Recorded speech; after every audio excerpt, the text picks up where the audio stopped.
Thank you, Ms. Beckham. Appreciate you being with us today virtually. They're not allowed to fly with Microsoft yet.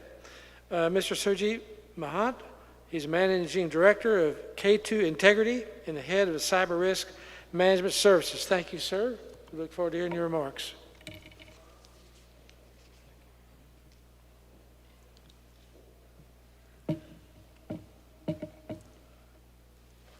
Good afternoon, everyone.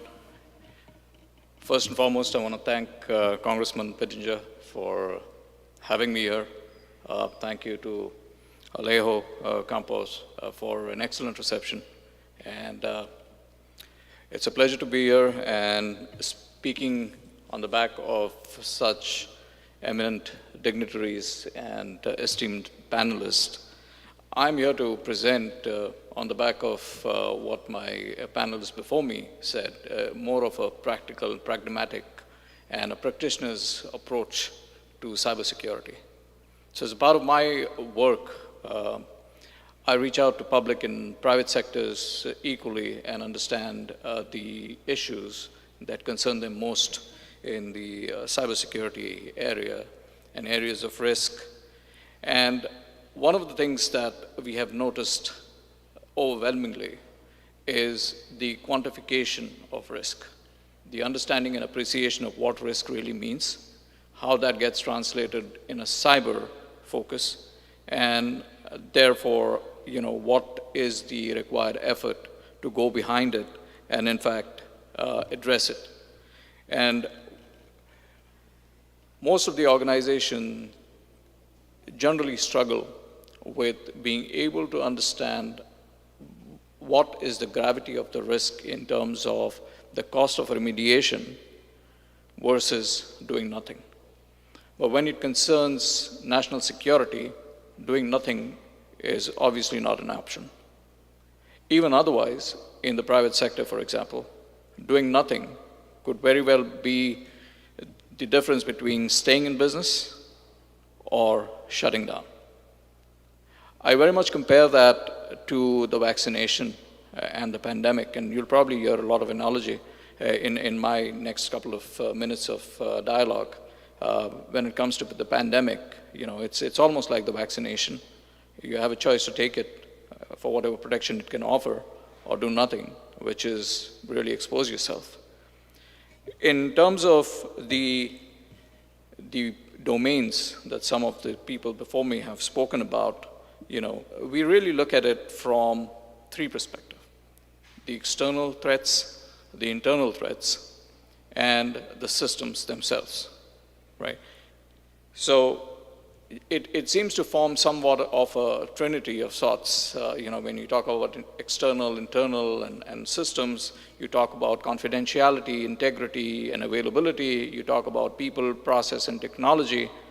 And the trend there is it almost seems bucketed in certain ways.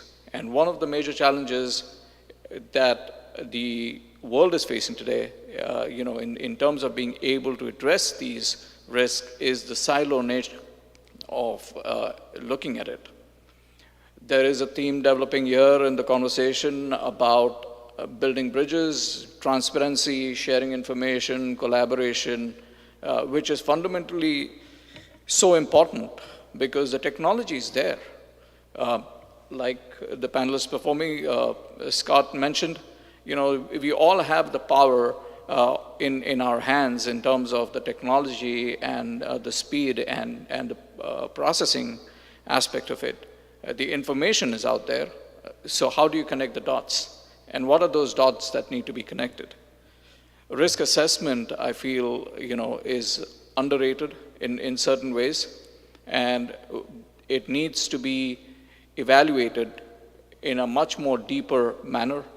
The guidance that has been put out there from several organizations internationally is excellent guardrails to stay within and address it, but you cannot mistake compliance for protection. Protection certainly has to go deeper than just compliance.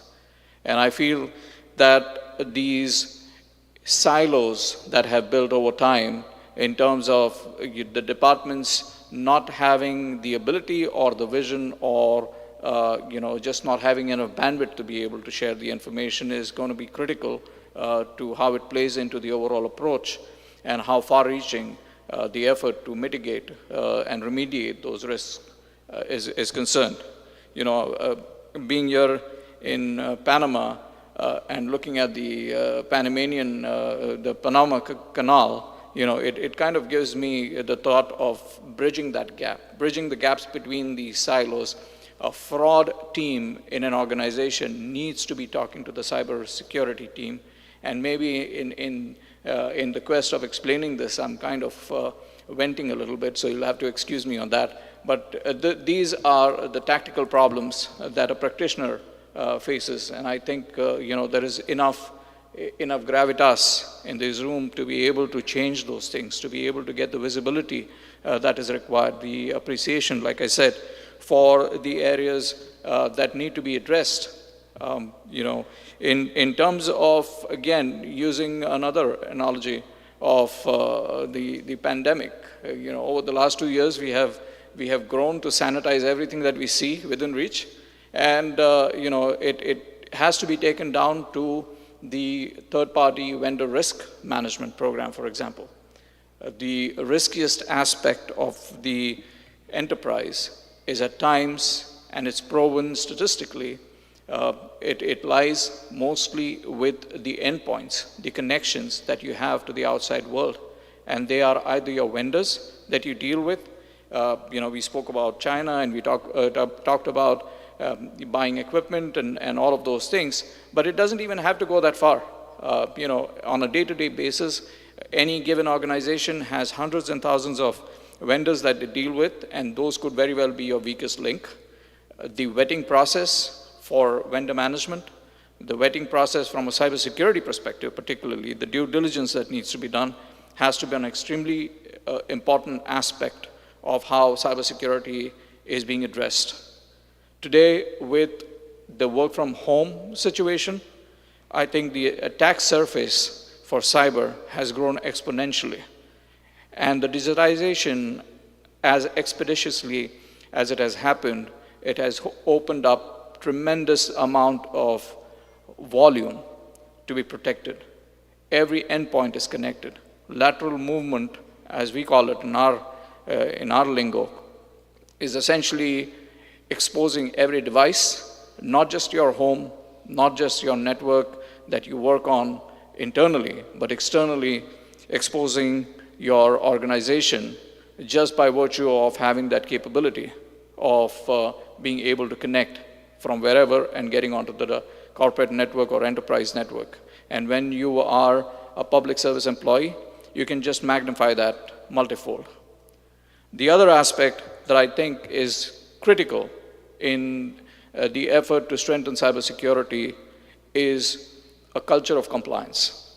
And by the culture of compliance, I mean more so in terms of awareness. And the awareness needs to be taken down to the individuals. Every single person needs to be aware of what cybersecurity means, what risk there is in being able to expose yourself, put yourself out there, whether it's the social media, whether it's Facebook, Insta, Twitter, or what have you. We have grown, and generations to come are going to be native to this technology. I would urge my esteemed people that are in positions of power to even think as far as having cyber security as a part of the curriculum. Because if a 2-year-old is out there browsing cartoons, that is eventually a threat to national security in some ways, if you think about it, because there is a certain amount of exposure that everyone is carrying with them. It is extremely important to look at the ground reality of what we are dealing with. The ransomwares of the world, the business email compromises, the corporate espionage, and the state actors behind it are doing much more sophisticated work at a very, very grassroots level. And to be able to tackle that, we have to apply every technique that's in the book. And I don't believe, or rather, I do believe very strongly in the technology capabilities that are out there, like the person from Microsoft just mentioned. every organization is doing tremendous amount of work in cybersecurity to help us protect ourselves, protect the environment, protect our organizations, and eventually protect our country at large and the world. And we all need to take that into account. One of the things in terms of the expeditious nature of digitization is the fact that there is a misnomer about the cloud. It is the fastest and easiest way to upload your pictures or take your organization from a server under your desk to something that is much more connectable internationally from anywhere and just have things in the cloud. And it is almost, an assumption that once you're in the cloud, it is the responsibility of the cloud provider, like a Microsoft or an AWS or someone else, Google for that matter. And to some degree, there is inherent protection, but there is more that needs to be done. And just like, if you're sick, there's no shame in going to a doctor. There's no shame in being able to assess yourself, in being able to do a penetration test, for example, on the organizations, to expose the vulnerabilities that might be there, to expose any weak points that might be there in the organization, to be able to then successfully address them and create a solid, foolproof environment. And I don't think it's difficult to achieve. The only difference is that it's not a one-time aspect. It's a continuous journey that needs to be taken into account. It needs to be updated. It needs to be upgraded. And 90% of cyber risks for the enterprise can be resolved with very little effort, but a dedicated attention and a continuous effort to be able to mitigate everything that's within reach.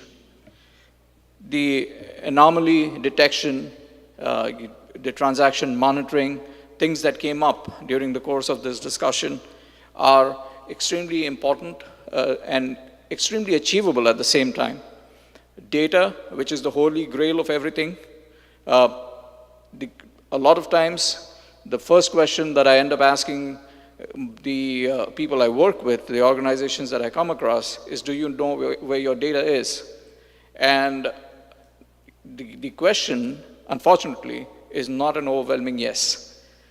Knowing where that data is within the infrastructure, knowing where those pockets of information are, knowing what is sensitive, being able to classify and therefore protect them adequately, I feel is extremely important.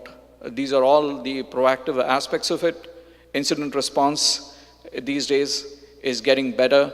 What we saw with the pipeline situation and the fact that there is recoverability even with the ransomware payments is very encouraging.